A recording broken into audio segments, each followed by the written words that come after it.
ধৰ্মাই হওক বা ওপৰত আমি যে ক'ব লাগিব যে আজি শালপাৰাত আমি বি ফাৰ্মত গৈছিলো, এই মানুহখিনিয়ে আমাক ভোট দিছে, গতিকে এই মানুহখিনি কাম কৰি দিব লাগিব।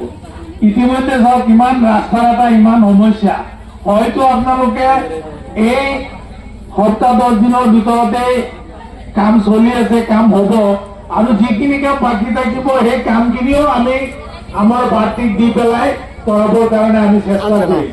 যিয়ে নহওক আজি আপোনালোক ইয়াত উপস্থিত হৈছে, ইতিমধ্যে আমাৰ মজিবুৰ ৰহমান ডাঙৰীয়াই আপোনালোকক বিনম্ৰভাৱে অনুৰোধ জনাইছে, লগতে আমিও অনুৰোধ জনাইছো, কাৰণ যোৱা লোকসভাত এই ভোট কেন্দ্ৰত আমাৰ বহুত ভোট কম পাইছে আমাৰ ভাৰতীয় জনতা পাৰ্টিৰ প্ৰাৰ্থীয়ে।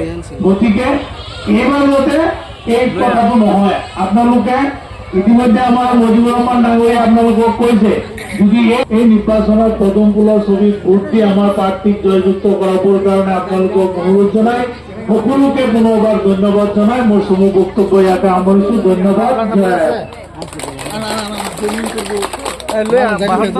নমস্কাৰ, ধন্যবাদ জনাইছো আমাৰ